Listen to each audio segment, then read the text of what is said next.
many people are here for the first time? 1, 2, 3, 4, 5. Okay, so almost half of you guys. So I think this calls for a proper introduction of what the Blockchain Hub is. First of all, my name is Otalia Dobus, and I am one of the managers here at the Blockchain Hub. The Blockchain Hub is a non-profit organization. We are affiliated with York University, and we research and commercialization of blockchain startups. So before I continue and before I forget, the event is being live streamed. So if at any point you miss anything, you'll be able to go back to the link and revisit what was said.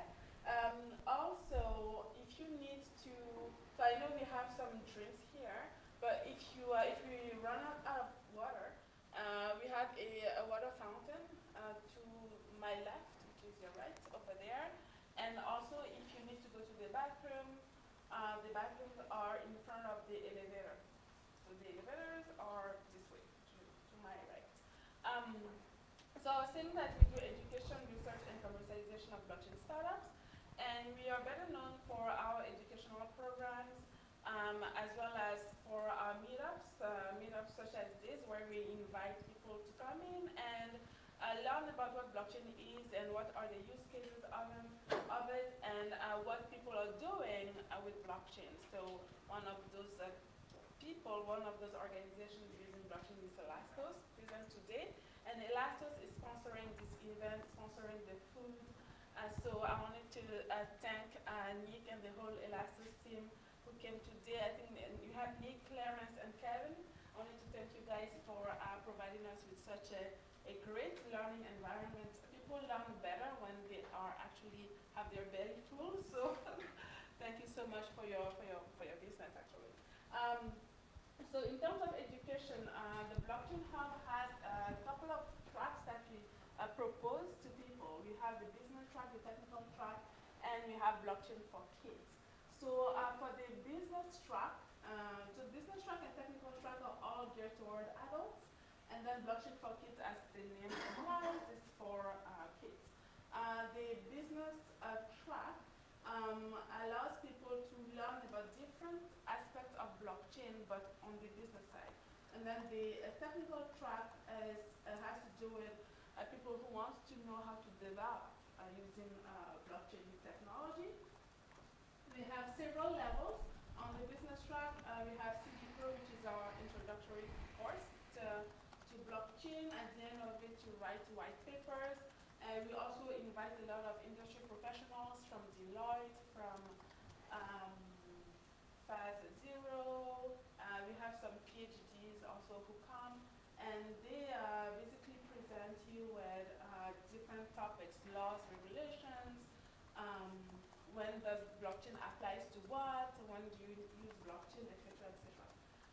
Then level 2, you get to choose between 3 courses: a certified mechanism design, certified blockchain analyst, and then certified crypto economy. So all of these are specific fields in blockchain that you can dive into. And finally, our last level, level 3 in the business track, is the certified blockchain architect course.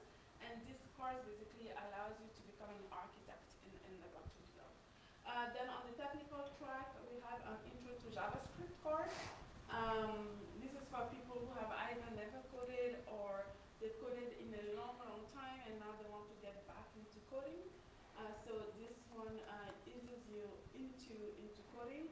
And afterwards, you get to choose between four courses, 4 blockchain courses. One is Ethereum. Another one is Hyperledger Fabric.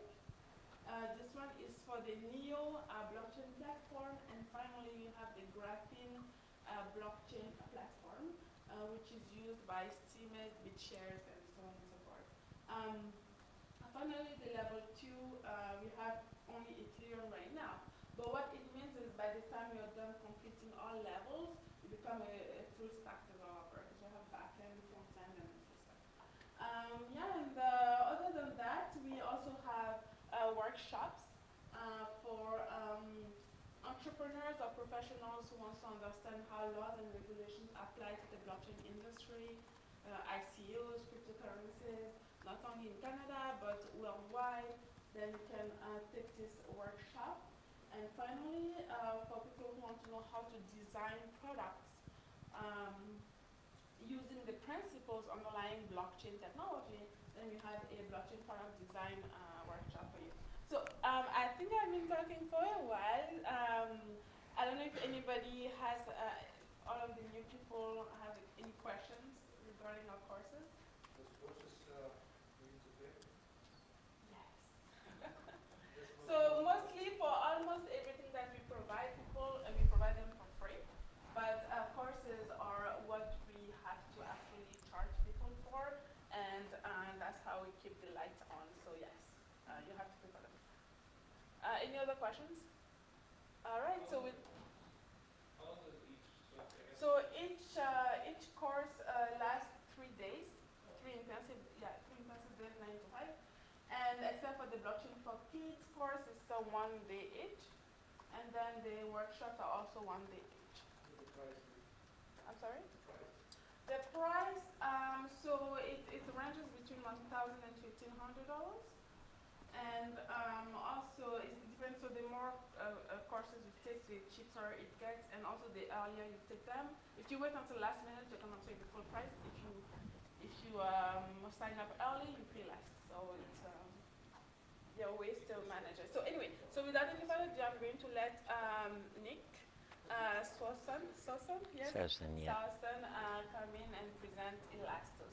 And thank you again for supporting us. Thank you, Athalia. Thank you. I guess I have two, so. Nick, will you be able to hear me all right if I'm not holding it, or should I? Okay. Okay. And then, Clarence, you know how I full screen this? Top right?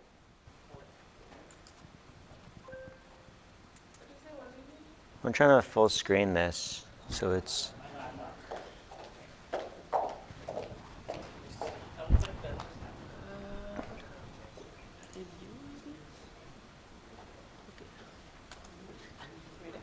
Right? It's good. Jesus. Present where?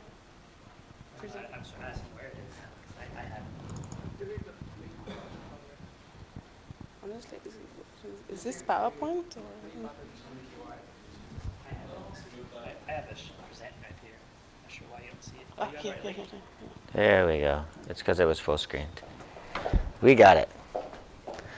All right. So without further ado, welcome to the second Toronto Elastos Meetup. I'm Nick Sawson, and I'm the Toronto community organizer for Elastos. I'm really excited that today we've got two members of the Elastos team here along with me. One is Clarence L, who's the lead evangelist for Elastos, and he'll be presenting along with me. And then we've got Kevin Zhang, who's the community leader, who's doing another live stream and is waving his hand to everybody right now. So this event is part of a series of events that are happening all over the world right now, where community organizers like myself and team members like Clarence and Kevin are traveling around and trying to create buzz and raise awareness and connect with developers around the world to help build the Elastos ecosystem, or to lay the foundation to start building the Elastos ecosystem. So this is a bunch of the events that have happened recently and are coming up soon. And the goal for these meetups is, as I said, to start developing the Elastos ecosystem. Part of the vision of the Elastos Foundation is that the community is going to grow organically through some of the tokens that have been set aside that are meant for ecosystem development. So there's a very large amount of Elastos tokens that have been set aside to be used as rewards for developers or organizers or designers or any other community members that are interested in helping to build Elastos and helping to fulfill the vision of the Elastos project.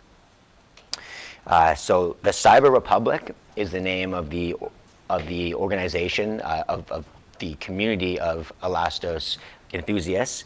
And this website, cyberrepublic.org, is where anybody can go and join the community and see the opportunities to get involved, whether you're a developer or a non-developer or a designer or just somebody who's interested.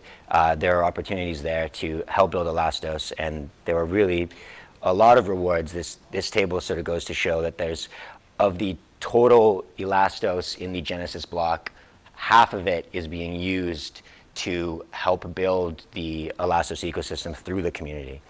So, okay, yeah. So, yeah, there's a lot of opportunities, and I'll talk about that more a little bit later in my presentation, but I wanted to sort of set the context a little bit here of what we're doing here in Toronto and what Elastos is currently trying to do at this phase in the development of the ecosystem. And so I think Clarence now will present for a little bit. Thank you, Nick. You're welcome. Oh, yes, right. We good? Hi, so my name's Clarence. I'm from Silicon Valley. Been a software engineer for over 5 years and 2 years up in Canada. I'm actually Canadian, and I was born and raised in Vancouver, but it's been in Silicon Valley for the last little while. I just want to talk about, continue off where he left off, is about the ecosystem fund. So Elastos currently isn't 100% ready for prime time. It's our SDKs are being released end of this August for the anniversary event that we're having.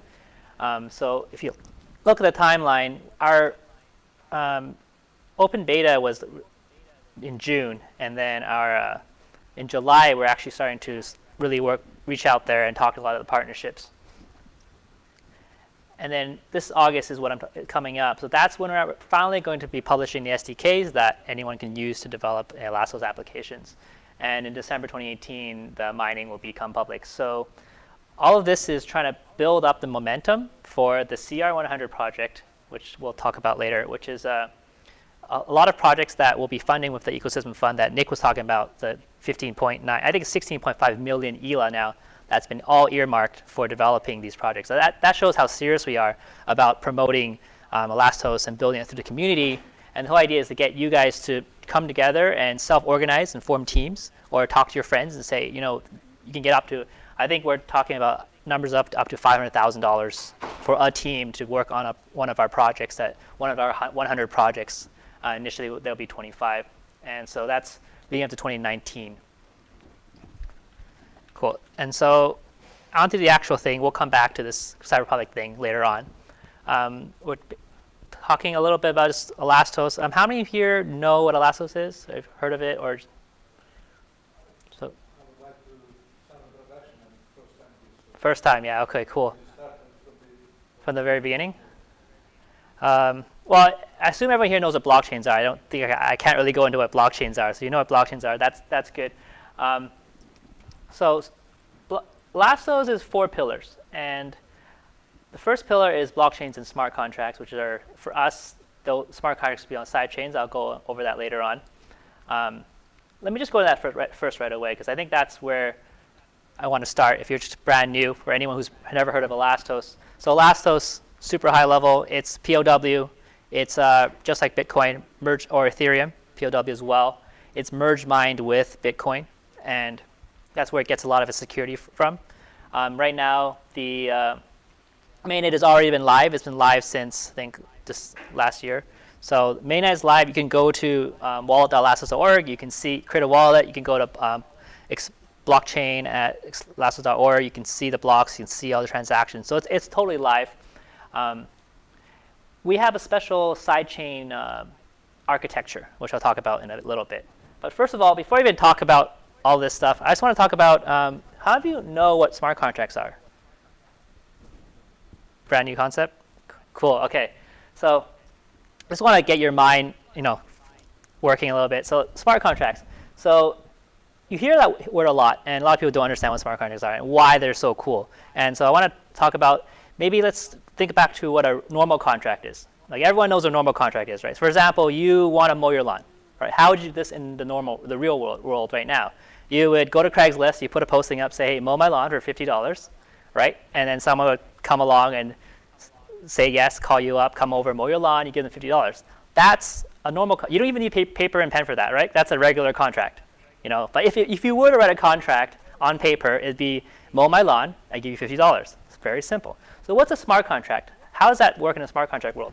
So in a smart contract world, we would escrow or deposit $50 into the blockchain as a smart contract. And the smart contract basically says, if you mow my lawn, you get the $50 I've deposited, right? But how would that actually work in practice? You'd actually need some sort of camera there that actually watches over your lawn so that it verifies that the lawn's been mowed, and then it'll actually disperse the $50.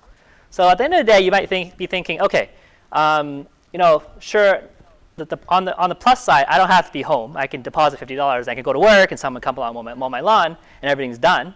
But on the downside, I need to have a camera installed. Like it'll probably be a $300 camera. Some service will have to like use algorithms to verify the lawn's mowed. I mean, it's a lot of work just to save you from having to be home to pay the guy $50, right? You can tell your wife or kid to be, hey, just pay the guy $50. So you might think, okay, that's a lot of overhead. Why even bother smart contracts? And that's true. Smart contracts, at the initial, when you first think about smart contracts, there's a lot of overhead, a lot of infrastructure you would need to make it work. So why even do it at all?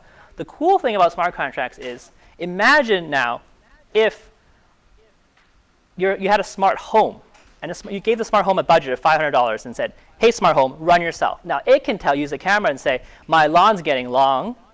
I'll create a smart contract, use a bit of my budget, and I'll call someone to mow my lawn, and it'll manage itself. Okay, that's kind of the tip of the iceberg.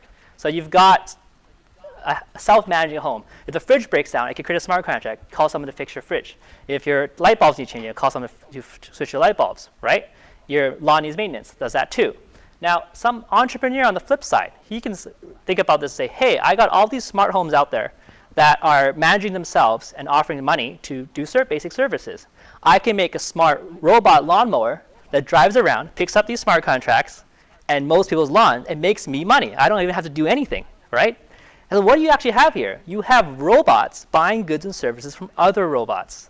This is what makes IoT so amazing. This is what we talk about Industry 4.0. This is taking the humans out of the equation and letting robots manage themselves. Now you can imagine a whole ecosystem or economy that runs on robots. Like this robot this robot lawnmower could go around, when it breaks down, it can call a repair person, it can drive somewhere to get gas, it can do everything through smart contracts.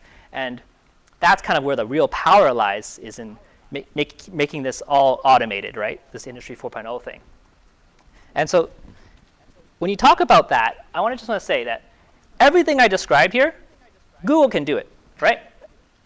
Google Home 2.0. Google doesn't need blockchain or anything. It can make that smart lawnmower. It can make the smart fridge that has sensors that tells you, you know, it's broken, I need a repairman. And Google can send a repair person too. Now, none of this has to be really done on the blockchain. But the real question you have to ask yourself is, do you want Google to own everything, or do you want this to be a decentralized competitive marketplace, right? And that's why we're so enthusiastic about blockchain, is because we are taking power away from these large corporations. If you ever meet our founder, Rong Chen, he's always talking about giving power back to the people. And this is kind of the theme of not just Elastos, but a lot of blockchain companies have the same theme of taking power away from these large centralized corporations, putting them on the blockchain, which is trustless, and anyone can participate in this marketplace. So you could put up a bid for $50, but someone can say, you know, I can mow your lawn for $30. It can be a competitive marketplace. We don't have to use Google's robot. So I get to ask yourself, like, what are the two possible futures? Either we do it through blockchain, or Google does it, right? Or someone else, or Amazon does it. So that's IoT. And now back to Elastos. So you don't need Elastos to do this. But what Elastos brings that makes this really cool is, imagine you had a blockchain just for lawnmowers, a blockchain for fixing your fridge, a blockchain for changing your light bulbs. Those will all be separate. They could all be separate blockchains, right? you can't really you can put them all in one, but it would be too slow. So what Elastos does is we have a main chain, side chain model. So all of each service can be a separate sidechain that does not have any conflicts with any other sidechains. Now imagine if everyone uses a different blockchain in your smart home. Your smart home will have to own like 10 different tokens just to pay the lawnmower robot or pay the repair person, right? But with a main chain sidechain, ELA can be the common currency for everything. And if you read more about sidechains in our white papers, you can see that our sidechains don't have to be POW. They can be POS. They can be any other new thing that comes out, consensus model that comes along. The whole idea between main chain and sidechains is just an easy transfer of funds. And then you can hold a common currency of ELA, and it can be used for almost anything. Or you can do something special where like you upfront, you initially like escrow a certain token already, so it's already ready to be dispersed in the token of the service you're using. So that's what we offer there with this main chain, side chain. So back to this. So we have a blockchain, and we have smart contracts on side chains. And they're linked together because they are a parent-child relationship. And if you read about merge mining, that's kind of a more advanced topic, you can learn that the side chains can basically get the same security as the main chain. So if you are starting a new app and you want to create your lawn maintenance blockchain, you can piggyback on the main chain's hash power and not have to worry about 51% attacks because you're basically using the same power as a main network, right? Whereas if you had to do it yourself, you'd have to initially start off privately and get enough nodes running. It'd be a lot of more work. So this is kind of like a new future where if you use AWS, I use AWS all the time, where now you can spin up a storage service, spin up a database, spin up a server. Now you can spin up a database, merge mine it with Elastos, and just be confident it works. So that's our first one. And then the second pillar is Elastos Carrier. So if you ever read about Elastos, Elastos is more than just blockchain, right? We are an infrastructure project. We are a network operating system. Elastos was started by, Elastos OS was started 18 years ago as our founder, Rong Chen's new operating system to compete with Windows and iOS and et cetera, et cetera. And one of his main beliefs is that the internet should not be open to everyone. It's just too chaotic, right? Anyone can send a packet to anybody. If your port's open and you can send a packet to them, right? And this enables a lot of malicious attacks like DDoS attacks, man-in-the-middle attacks, right? DDoS being the one main thing. And like I was talking about IoT, I mean, imagine if we had billions and billions of IoT devices and they all got hacked. And imagine what kind of DDoS attack those guys could pull off, right? So Elastos Carrier is actually a peer-to-peer network where none of the applications on Elastos actually knows what the IP of the other node is. They have to connect through node IDs. And so node IDs are you can generate a new one anytime. So they're what's the word? Yeah, you can generate a new node ID anytime. And then all the network traffic is encrypted. So even if an IoT device got hacked, imagine if you had a fresh new IoT device, you install Elastos OS on it, and it has no ports open, it has no access to HTTP layer. Even if you wanted to attack it, you would not be able to attack it. And then even if you got malicious code onto the IoT device, it would not be able to send out any malicious packets because it has no access to the HTTP layer, right?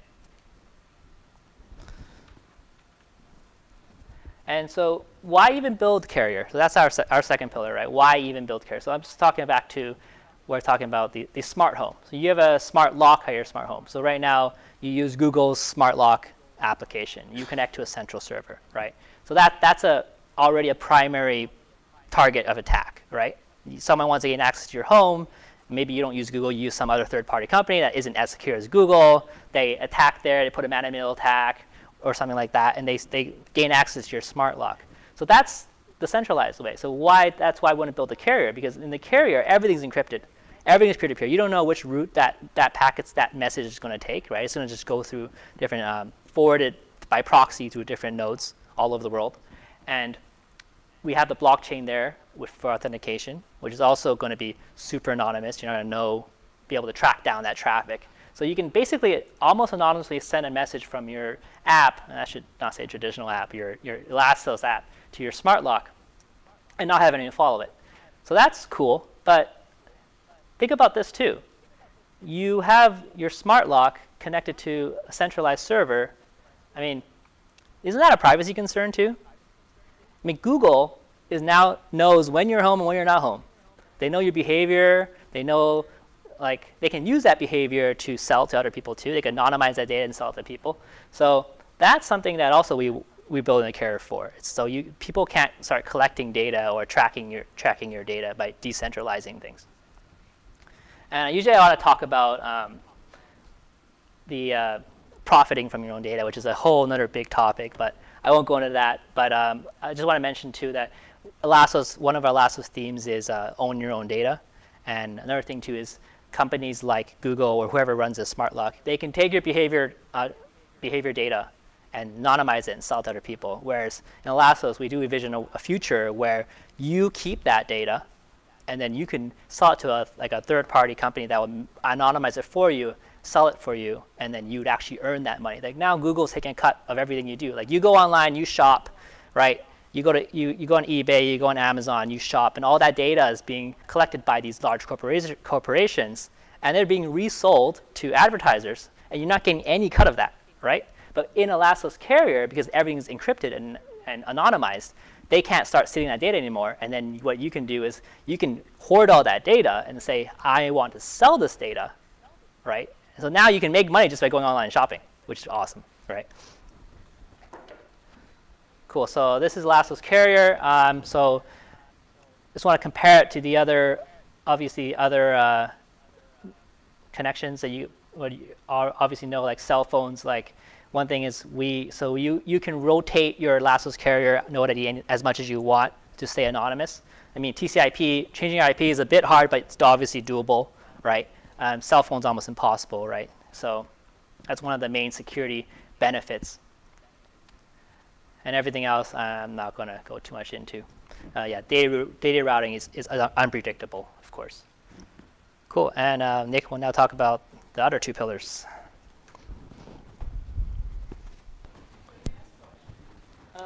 Yeah, anytime. If you have Yeah, a question, if anybody has a question, please. So I was just wondering, like, what your scalability is looking like. I mean, like, especially with the Internet of Things and the amount of transactions that will be happening. So one of the primary, one of the main ways that Elastos likes to approach that problem is by not putting everything on the blockchain.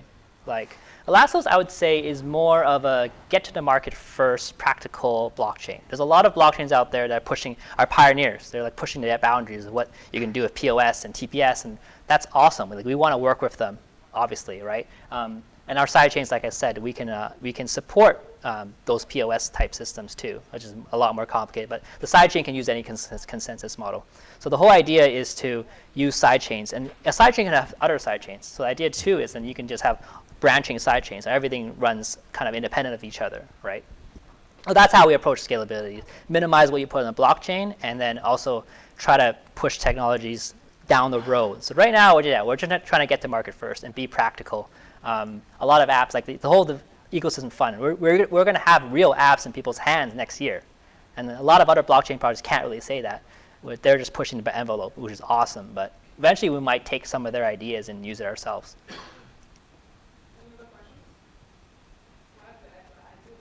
Cool. So yeah, on Elastos, will everything be still anonymous, or you're identifying users? Anonymous? Sorry, the question was. Are you identifying users? Yeah. So we actually have our first charge. Oh, sorry. Yes. His question is: will everything on Elastos be anonymous, or will we have an identity? And the answer to that is, our first sidechain is actually called DID, which is distributed ID. So we have an ID service that's, I think, already pretty much almost out, and that you can use to register an identity and be known in the Elastos Carrier network. You don't have to use it, but it's obviously going to be there. It's optional, yeah. So you mentioned earlier that, let's say that when I'm shopping, then the business I'm shopping from or with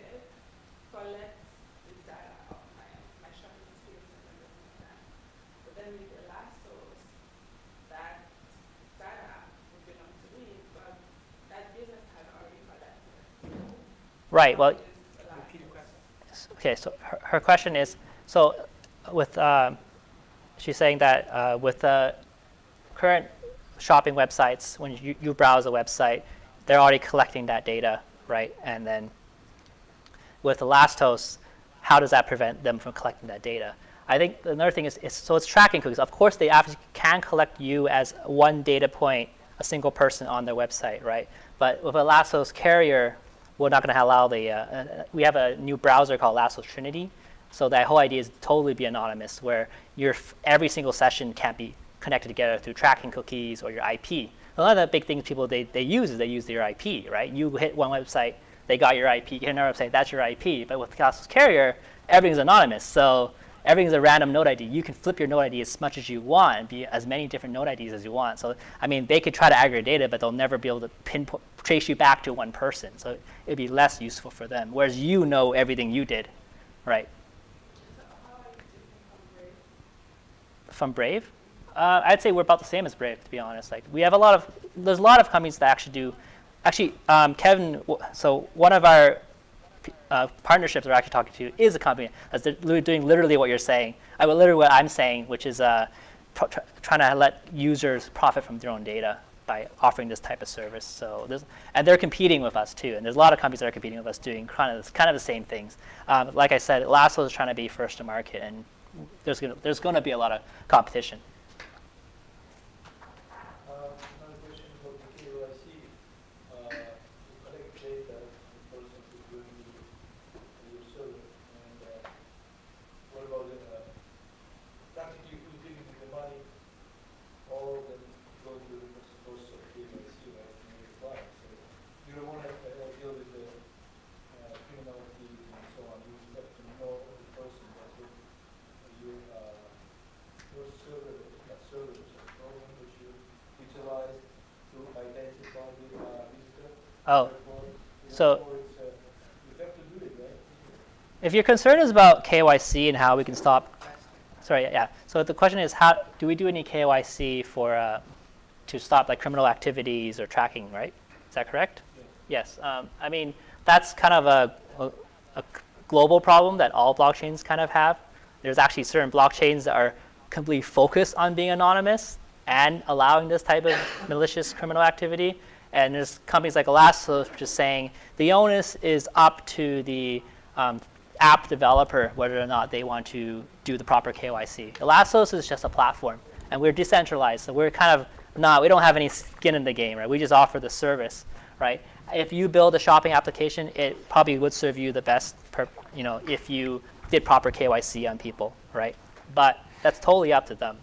We're not going to enforce it. We say DID is optional, and that's a general problem that you have. Even on the current internet, people can connect to a VPN and be anonymous and do malicious things. You can't stop it. I think that's a problem beyond what Elastos or blockchain is.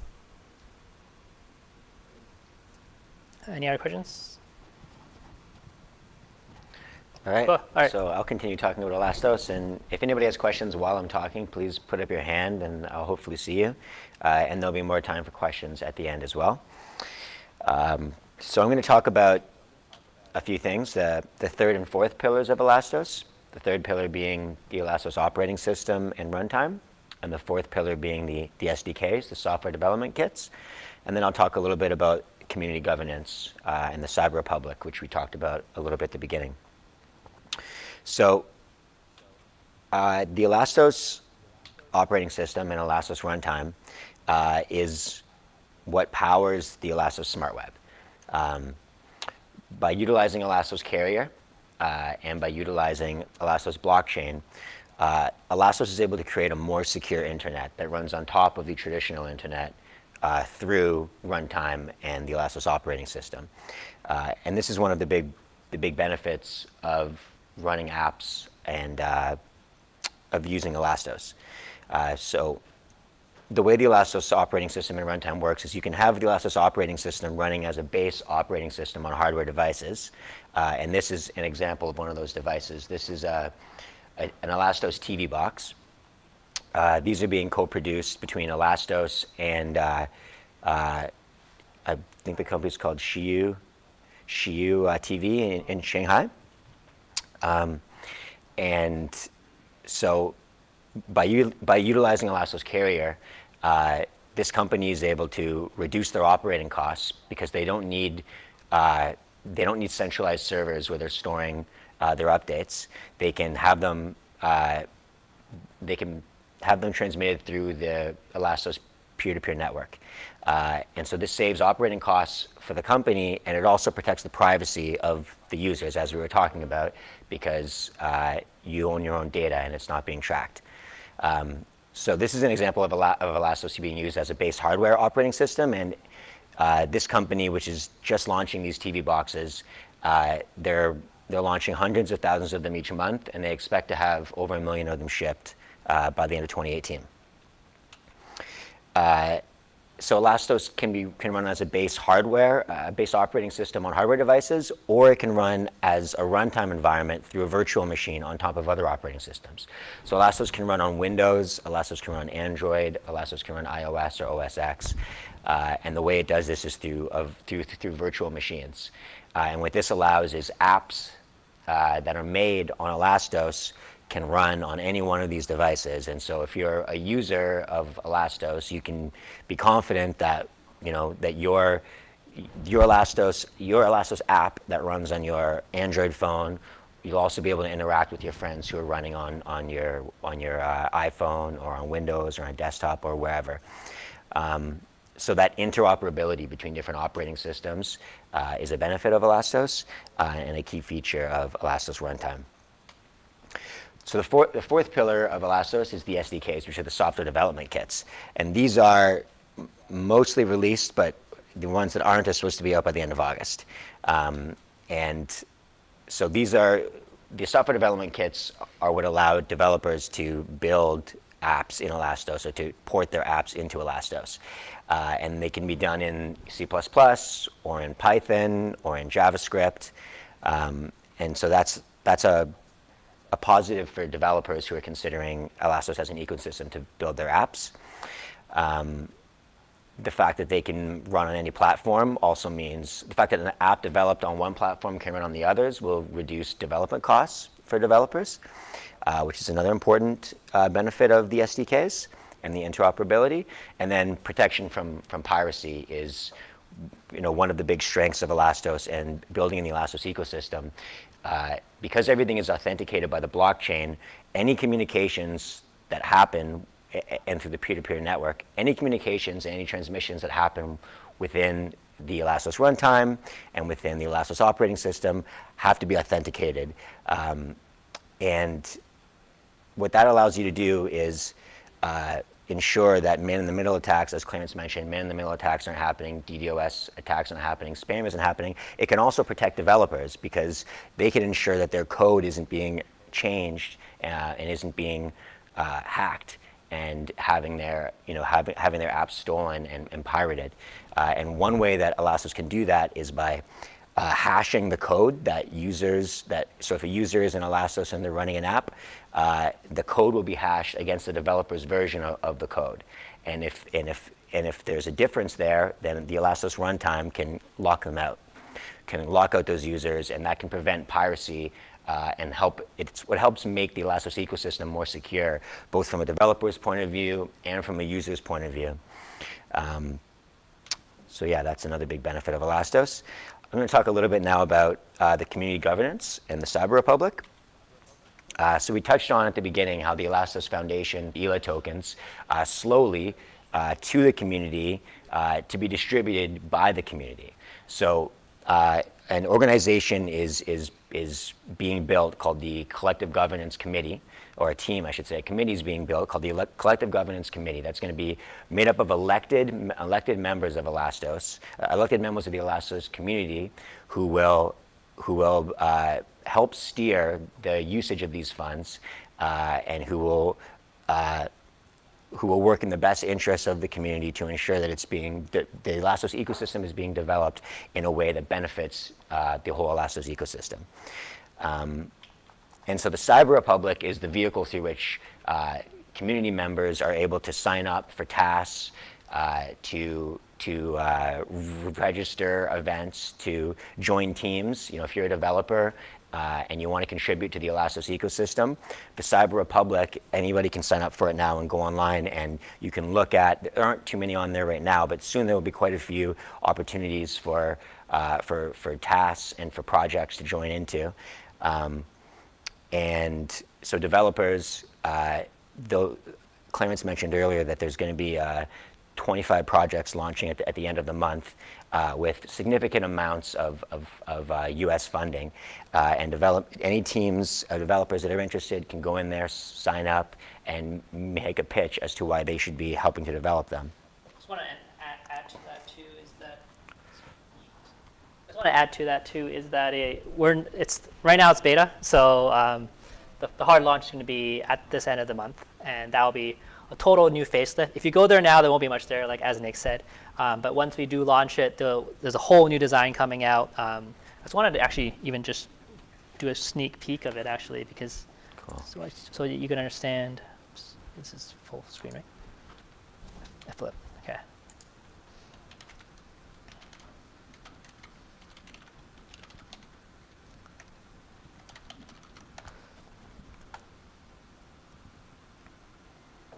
It's a bit slow, it's only a staging server.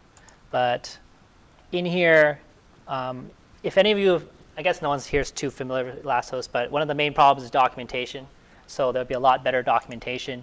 You'll see that we're actually creating, proper documentation with videos and, menus. Right now we almost have nothing. On GitHub, we have READMEs, but no one really goes on GitHub.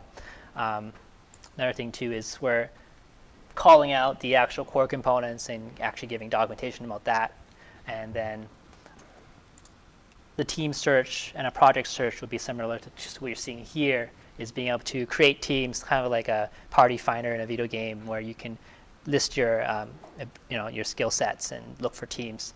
And that's so you can start getting prepared to apply for these projects that we'll be funding pretty soon. Yeah, so I just want to show you that. That's kind of the whole point of this thing. But yeah, go in there right now. We have a Slack channel that we are just all kind of just mingling in for now. That's kind of where we're just waiting around for these projects to be released. And you're welcome to talk to all of us. We have about 300 people in there already, developers from all over the world that are chatting for now, figuring out how to form teams. And when these projects are released, they'll be open for everyone to compete for. Yeah. Clarence, you may as well just stay up. I've just got one slide left here. Cool. So the last point that I was going to make was that developers can, after those projects get up there, you'll be able to write code. But in the meantime, you can find bugs and contribute ideas towards how to build out the ecosystem. Yeah, that's it for my presentation. And if anybody has any questions, we'd love to take them. Thank you. We also have Kevin here. I want to invite Kevin. He's kind of our CTO as well. He can answer some questions too. Do you want to? Yeah, okay. Yeah. So There's he's some coming from the online cloud. okay. Sure. Cool. I'm even in the screen here. So I saw a couple hands go up. How do you guys go about governing these teams? I know they earn Elastos tokens, but how do you guys kind of go about and see if they're doing a good job and kind of how do you guys going to govern that? Oh, well, first of all, it's open source. Repeat. Oh yeah. Sorry. So the question was, how do we govern these teams, and how do we make sure that they're doing proper work, and that's kind of auditing, right? So the answer to that is that first of all, it's open source, so we can see what they're doing. We also will have probably a requirement that we have access to their Jira or their Pivotal Tracker, whatever project management software they're using, so make sure that they're actually working. And then the funding will be milestone based, so it won't be like we give you $500,000 and give us something. No, it won't be any close to that. There'll be proposals first. We'll have we'll have projects that are listed. You can apply for them. We'll probably accept 2 or 3 proposals, give them initial funding. It will be a competitive process. Okay, another question. Did you have a question there?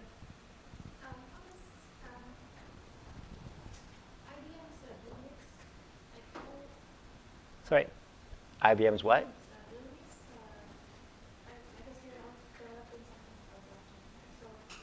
IBM? You mean Hyperledger? Are you talking about Hyperledger? Okay, so can you address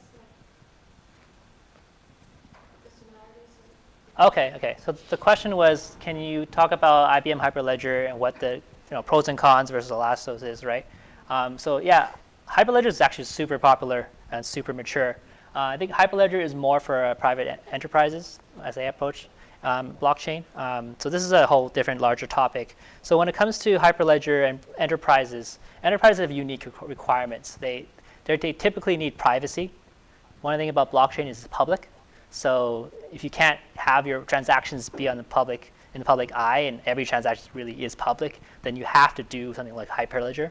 We don't support that at all. So I mean, if you need to go private, then it's going to have to be with Hyperledger or something. There's advanced topics like zero-knowledge proofs that you can have anonymous payments that are completely untraceable to, you can't identify who's doing those. So you can have maybe something special like that, but that's super like theoretical still.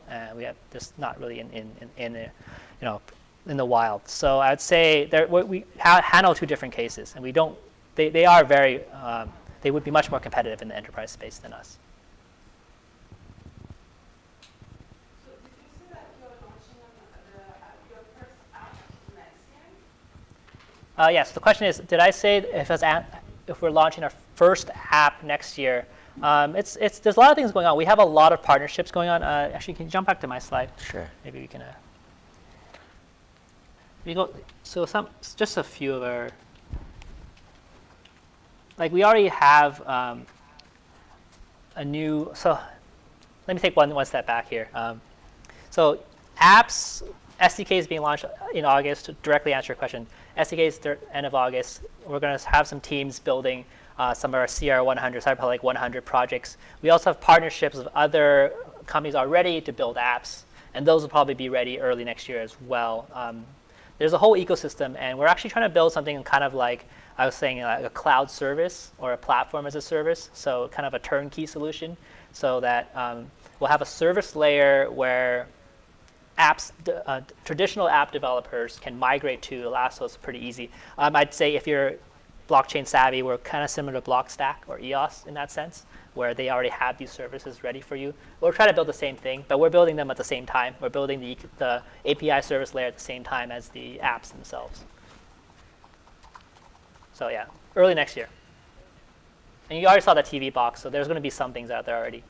Like this, what I'm showing here too is Zapier is one of our main partnerships. They're building a new IPFS, like a file storage system called DPFS, which is using peer-to-peer networks, and they're partnered with us. You can see that. Last on Zapier, IOX was the TV box you saw. BitGame, we're doing an airdrop soon. That's going to be some free tokens if you get your ELA locked, I think, end of August 20th or something like that. 19th. Weather block, that's a proof of location, proof weather data. So we have a lot of partnerships that are working on their own first-party, like I would say, first-party apps.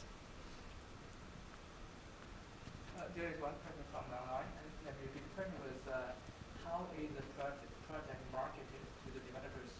Is it word of mouth only? Yeah. So the question was, what's our marketing strategy for CR100, I guess? There will be a very intensive marketing push for that.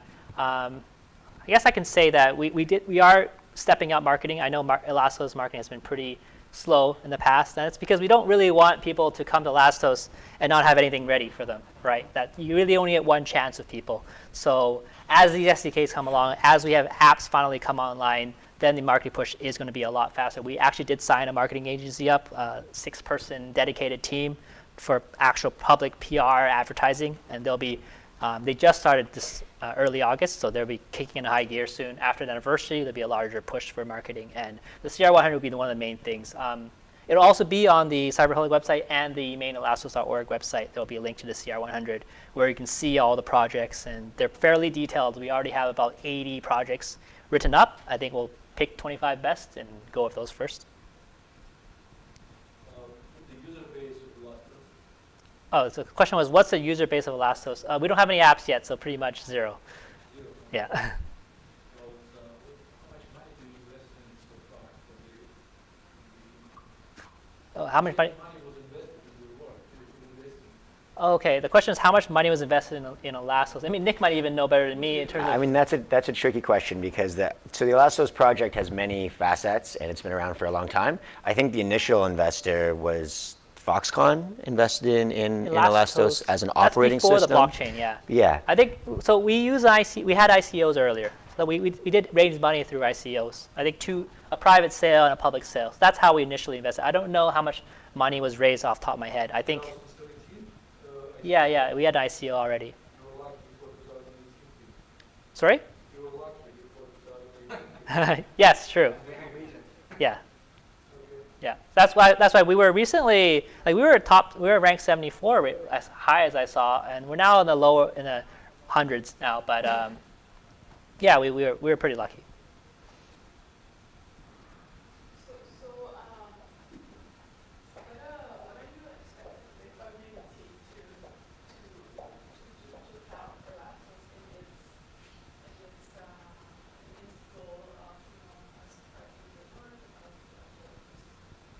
Okay, so the question was, what do you expect the developers, the people in here, yeah.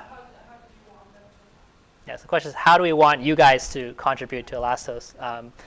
So Cyber Republic was founded just for the purpose of this being a community-driven project, right? We want you to go on Cyber Republic. We want you to either, if you're not a developer, I mean, obviously you want people to develop apps and help build this ecosystem out, build the API layers and stuff like that. But if you're not, we definitely want you to help organize events, just like Nick is doing. If you have friends or relatives in other communities that are, they're just getting into blockchain or interested in blockchain, we'd love to talk to them. We obviously pay, so I mean, they can have a side job organizing events, just like Nick is doing, helping us find other developers to help us build the ecosystem. Yeah, to add to that, ultimately, Elastos, we want to build the ecosystem out. We want to take advantage of this technology, the smart web, the Elastos operating system, and we want to build apps that can take advantage of everything that Elastos can do. And so people in this room, if you're a developer, that's great. Check out these 25 projects that are going to be on Cyber Republic at the end of the month and next month. If you're not a developer, think about what Elastos can do, try to understand the technology, and if it interests you, and if you have ideas for what it can do, talk to people about those ideas, talk to the Cyber Republic about those ideas, talk to developers about those ideas, because as this technology is developed and as these apps do come out, there are going to be really big opportunities for apps to really take off in this ecosystem. Yeah, and just also another thing I want to add too is, Elastos, I maybe didn't mention this at the beginning if you're new to Elastos. Elastos is started in China, right? And we have about 60 to 80 developers over there. More than that, we have separate teams working on different projects. And this is actually a fairly large number of developers compared to other blockchain projects where typically you only have maybe a handful of people. And this shows the strength of what IOX is trying to put 1 million boxes in people's homes in a year. So Elastos really has a lot of more momentum in China that you even can see. And that's the other thing is like they're running their own thing there, we're running a global show, but there's a lot happening behind the scenes that you don't see. And really it's just about Elastos trying to be first to market. I mean, POW is not going to be the fastest thing in the world for sure. But we're built for future-proofing ourselves by doing sidechains. We're saying, let's just get this thing out the door. Let's get real applications on this thing. Let's get this carrier network out there so there's a peer-to-peer network. So you don't have to rely on centralized servers anymore, and you can be anonymous on this carrier. And then let's just build up this user base. Let's make the next Instagram or next Facebook or something, and get people in there and make it as easy as possible for developers to transition from being traditional developers to blockchain developers. One of the coolest things that I heard from the China side that they want to get out the door is a turnkey solution to create your own blockchain. So you want, like I said before, if you're a cloud developer, you develop apps in AWS, you use all these different services, and now that we have a new service called the blockchain, and you want to start your own blockchain, it's like a turnkey solution, right? Kind of like Graphene, right? You just download the code and you have all the components you need, and you can spin up your own blockchain. But if you go that route, I mean, you're responsible for a lot of the setup and the infrastructure. Whereas with merge mining, you can piggyback on the main chain, so you get this secure chain off the bat, right?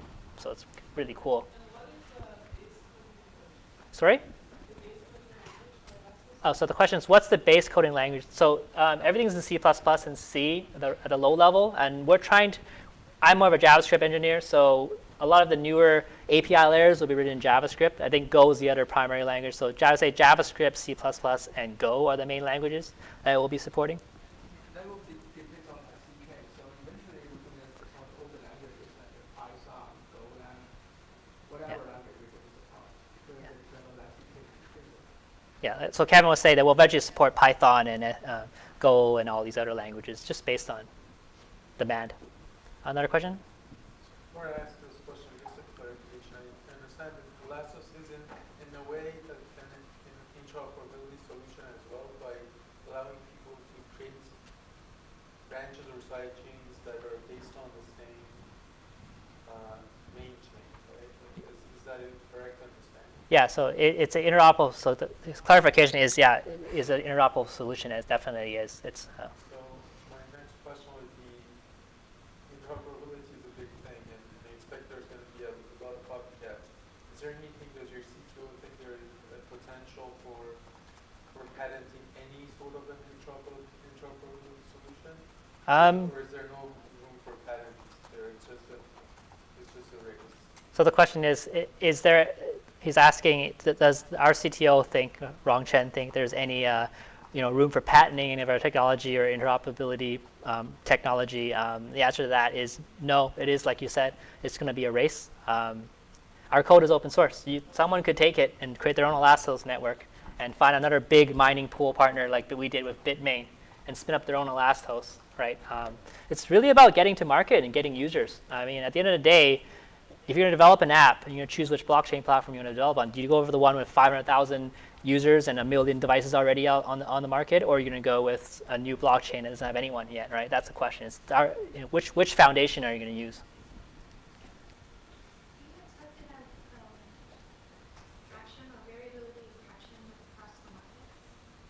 Oh. So the question is, like, which market are we focusing on? Do we expect to have variability of traction across different markets? Absolutely. I know we're picking 25 projects that are in different industries, like financial, healthcare, IoT, digital assets. We focus really a lot on digital assets. So a lot of digital assets projects, and I think it's who knows really. It's really about, and it's community driven too. So it's saying not just we're going to pick these 25, but you'll be able to eventually elect people to say, steer this where you want to go. So besides providing the platform and OS, would you be interested in being a co-sponsor of a project? So the question was, in addition to being providing the platform and an OS, are we interested in co-sponsoring other projects? Can you elaborate, like what type of, like blockchain projects? Co-funding, yeah. Like new technologies? Industry, yeah. Oh, partnerships you're talking about. Oh, partnerships, definitely, yes. Yeah, we're absolutely looking for partnerships. We have another project called Empower 35, which will be announced on anniversary. Everything's coming on the anniversary. So August 24th, we'll have a big live stream event. Nick and I and Kevin and all of our organizers are going to Chiang Mai in Thailand, and there'll be a lot of press releases. So there'll be a lot more information coming out then. One of the other projects, in addition to CR100, actually there's three main projects. There's CR100, which I talked about. There's Empower 35, where we'll be selecting 5 people in each category. For example, 5 partnership builders, business people, to actually go out there and make partnerships with people.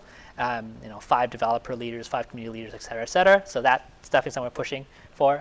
We already have people out there doing partnerships, in China especially. There's more partnerships than I'm showing on this board here. And there's a lot more going on in China than I even know about. Like, say, people suddenly, like, out of the blue, they're in Korea and stuff like that. So there's a huge whole other side of the coin in China making this thing a reality. And we're just kind of like helping out.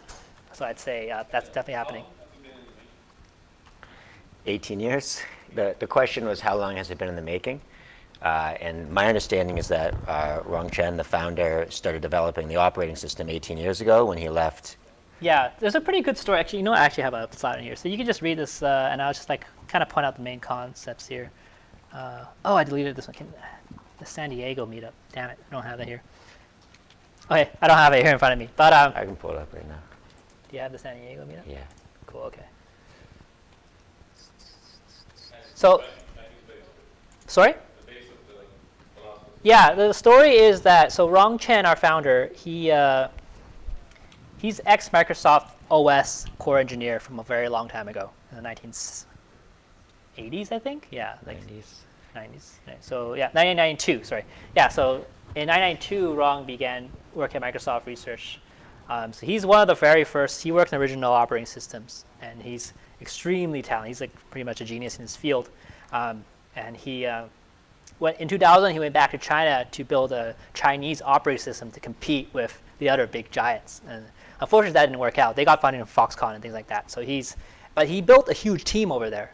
And just 2 years ago, or 2 or 3 years ago, they finally realized we have 18 million lines of code, or is it? Yeah. 18 million lines of code, of operating system level code, that we can reuse and repurpose to build a network operating system and have it run off the blockchain. And this is kind of the new frontier. And so if you say 18 years, yes, Elastos has been around for 18 years, but I say the real blockchain side of things didn't happen until 2 or 3 years ago, but at least they didn't start from scratch. They had this huge foundation of code and a really strong team already is in place. And do you have any control on data centers? Let's say someone wants to create a company and app on top of this. Do they have control over the data centers in Canada physically, or somewhere? Lights went up, but so the question was, if a company wants to make an app on Elastos, do they have any control over data centers? This will be up depending on which services you use. So we're actually still working on designing the services that you'll be building on top of. So DPFS, if you were to use DPFS, for example, you would, I don't think you would have any control, because that just gets propagated out, the files themselves and the hash, whatever, right? So you would not have any control. We actually want you guys to build these services. Like if you feel like you can build a service that hosts data at certain locations and works in a decentralized manner, then we would love for you to build that. So like I said, it's just a network operating system. It's up for you guys to build things. Like even when I talk about sidechains and building DApps, like I always like to point out that anyone can build a DApp now, right? On any platform. If you build it on Elastos, and no matter what, at the end of the day, the onus is up to you to what you want to use and build. It's an open platform. It's already a whole graveyard of those applications. It's very useful application, but how to bring that application to the public, nobody can do it because of the financial implications and financial difficulties. Developers already create probably millions of applications, which are very useful, but nobody can find them, or nobody can use them. You look at any Google or App Store, millions, how many users are there? Okay, so your question is, yeah, there's a lot of apps in the App Store, but no. Why to initiate another apps which not going to be used at all? Because you need to push that app, any app, you need to promote, you need to advertise, you need to bring to people, show the benefits of those, you know what I mean? It's not just. Yeah, so your question is, how do we achieve market penetration that currently App Store, and there's a lot of apps out there that there's a million versions of the same app that does the same thing. Like how does Elastos make an app that's different for everyone?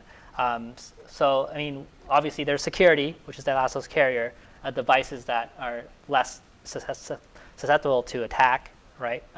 IoT integration is one of the big things that is actually a frontier. So there's new markets to be discovered. Digital assets is a brand new market that you haven't even tapped into.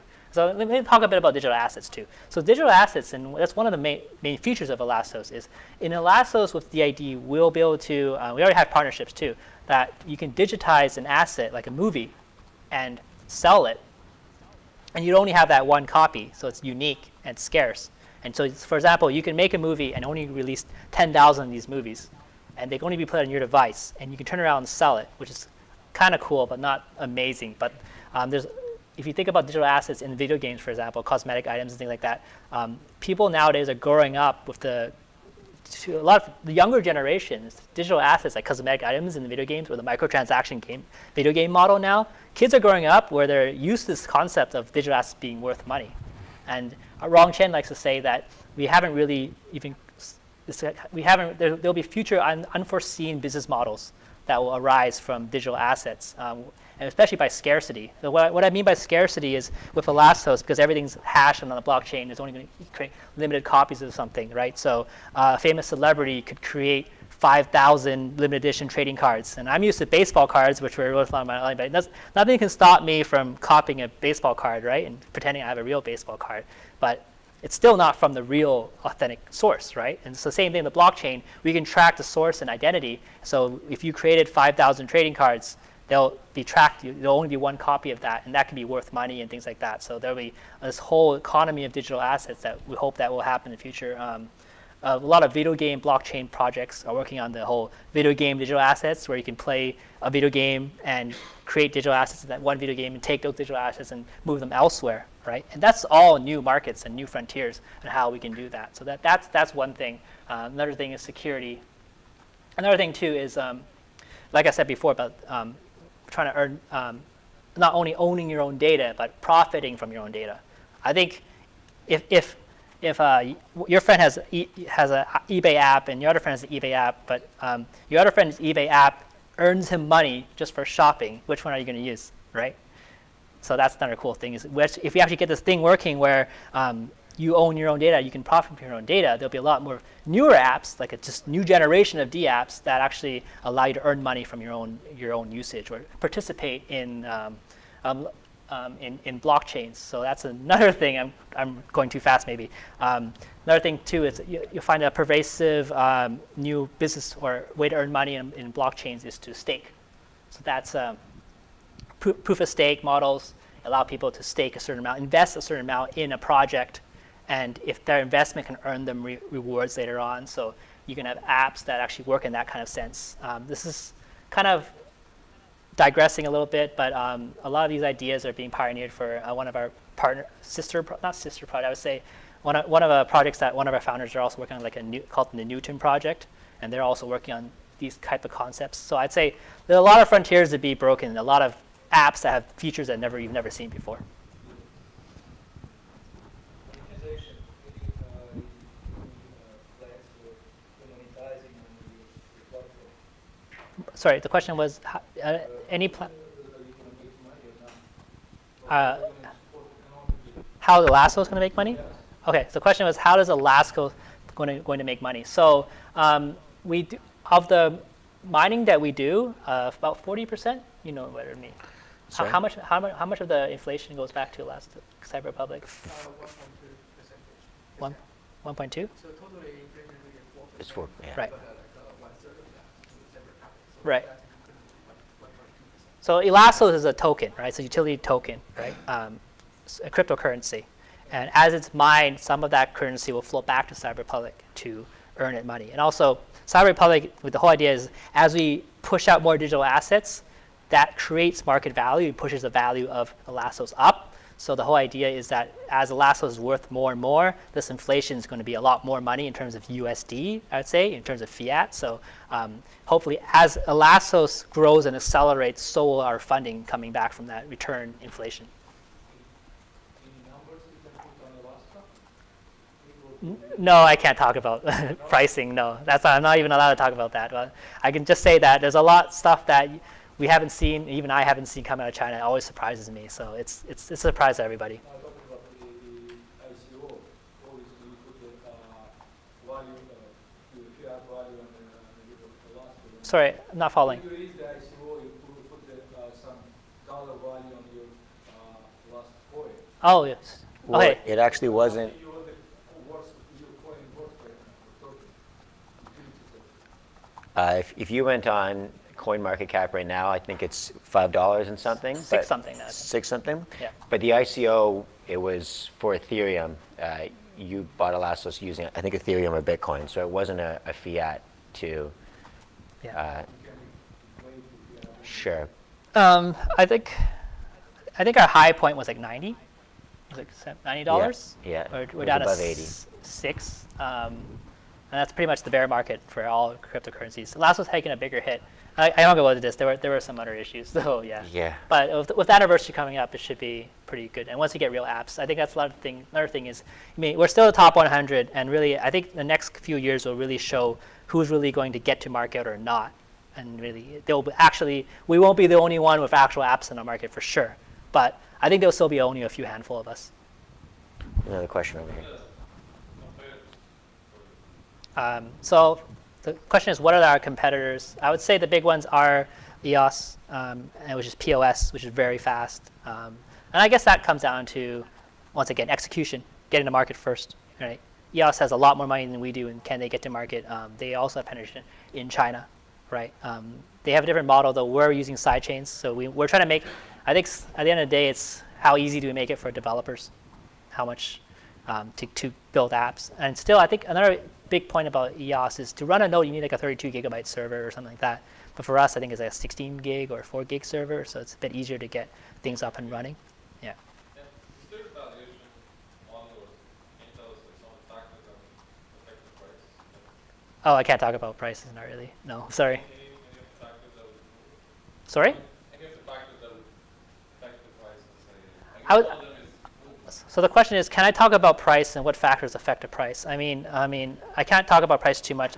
You obviously know like a lot of the main things that impact prices is, and this is common knowledge, is like how many exchanges you're on, your partnerships, and your technology. But I can say from a technological standpoint, like I said earlier, it's digital assets. It's Elastos is focusing a lot on digital assets, and the point of having focusing on digital assets is, like I said, is that if we create digital assets, they're worth money, and people will have to. If someone created a digital asset that you want to buy, you're going to go buy ELA to buy it, right?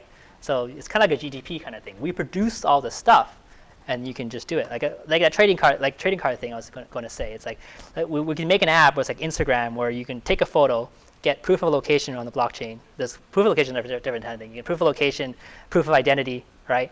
You can create a trading card and just say, this is worth $5. Buy it or don't buy it.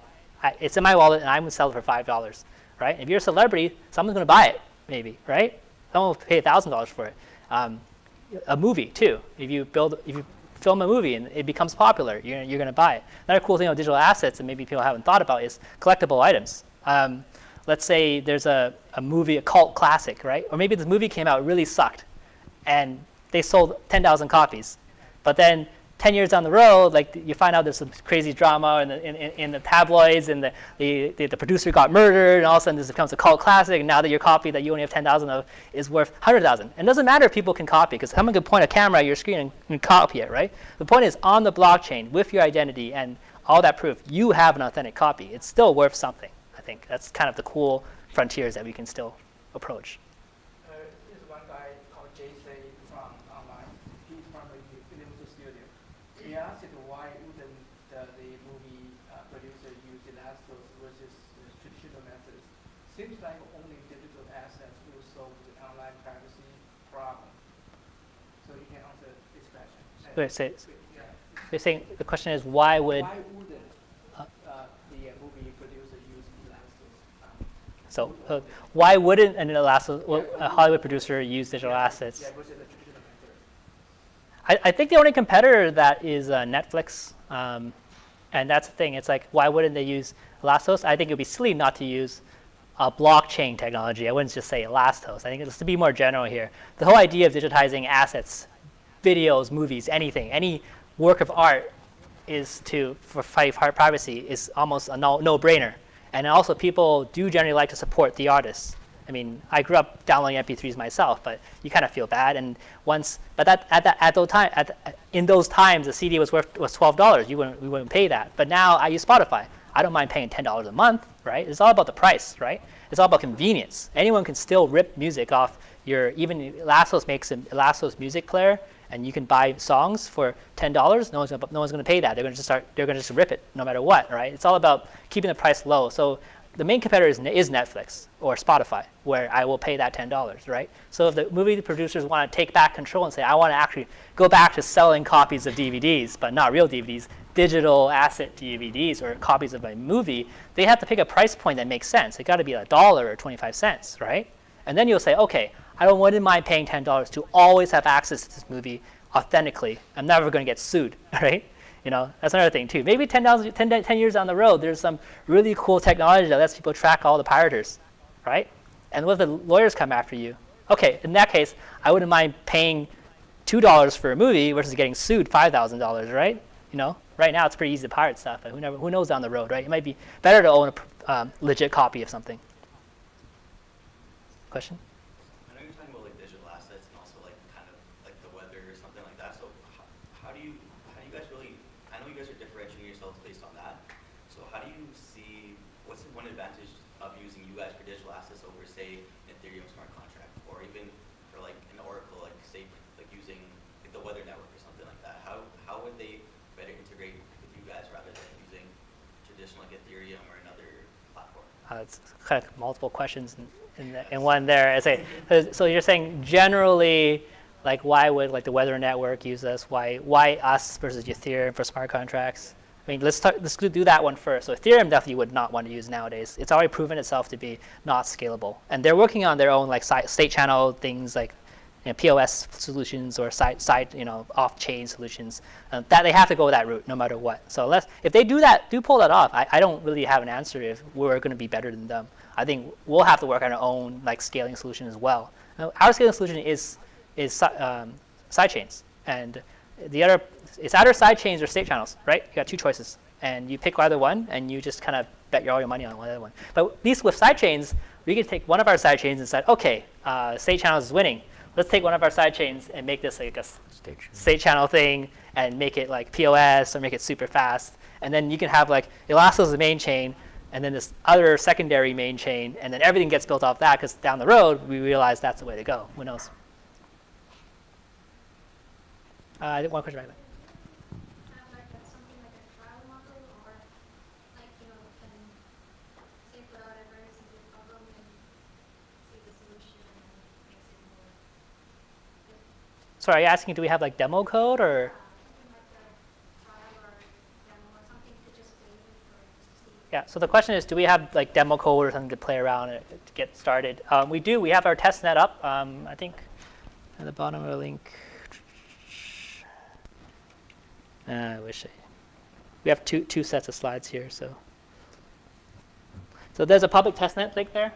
Everything's on Elan News, by the Elan elannews.net. So if you go to elannews.net, you'll see kind of a history of news articles. There's a lot of up there.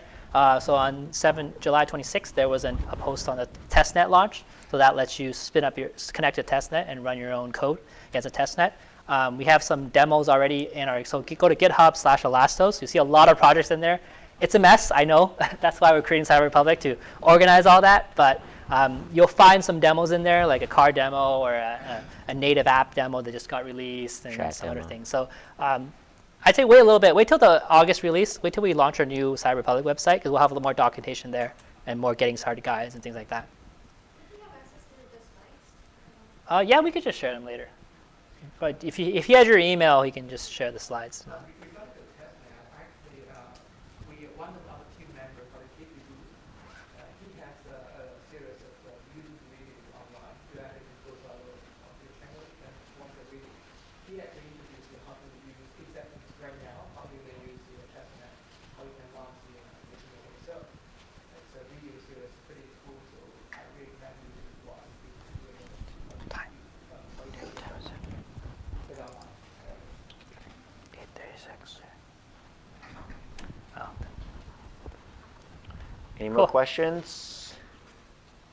You're looking for a partnership to publicize, to promote yourself worldwide.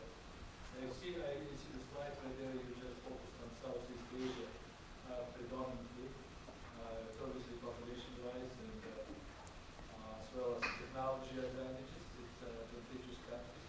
They're very forward-looking for China, Japan, Yeah. Malaysia, Indonesia. They're very advanced.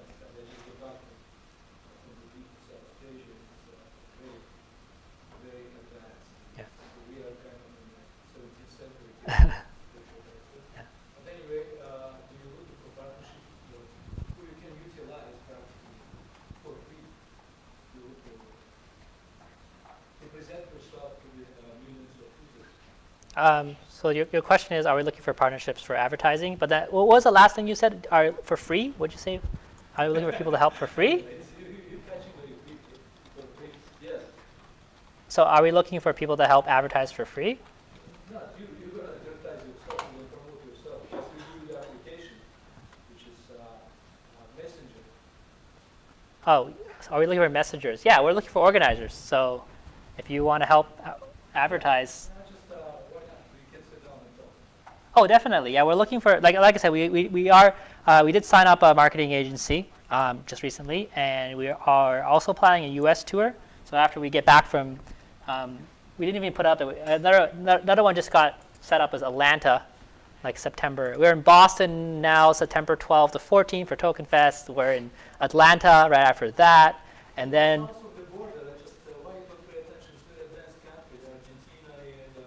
Oh yeah, yeah. So we just talked about Philippines too. So I mean, I just talked to someone from Philippines. Yes, we are interested in anyone that you can bring our way. We have a referral bounty program too. So if you can introduce us to people in these countries like Argentina or Chile or Mexico, that we have one guy, and I think interested in Mexico. A lot of right now, everyone that comes to us is out of self-interest. So everything's inbound, and we're not doing any outbound like cold calling, looking for people yet. But we've actually been pretty successful. We have, like 100 organizers already from around the world, right, that just came to us, and so we've just been working on those. I have to say that the U.S. Elastos team is very small.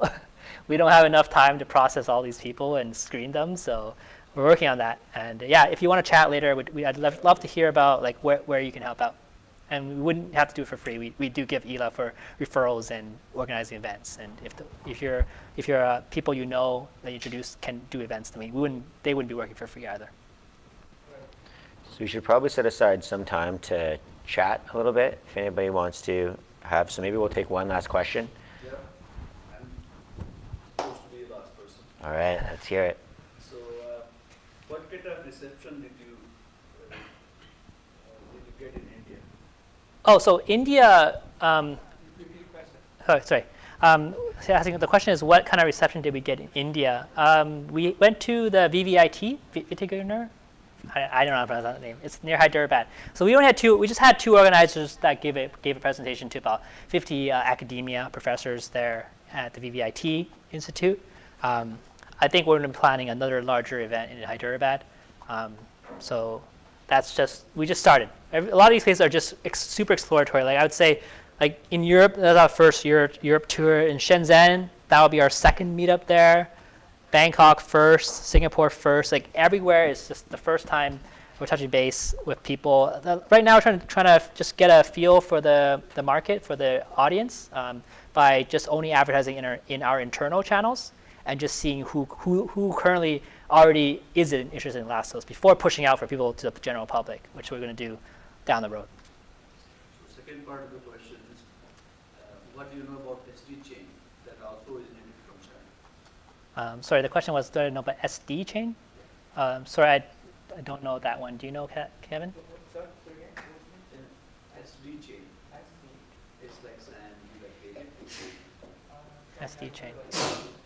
They are also trying very hard to penetrate the North American market. Which market? North American market. There are a lot of blockchain companies. They would grow in China. They're now trying to focus on the global market in North America. There are a lot. Yeah. But sorry, I really don't know. Kind of new to me. But there are a lot. There are a lot of companies. Yeah, it's difficult. I mean, we're like the first people that really pushed outside of China. Like our CMO was kind of the first one to bring Elastos, like, to the world. But you explained this is different from all the blockchain companies. Sorry? This is different from all the other blockchain companies like VeChain, they like partner with you. Yeah, we're pretty different. Yeah.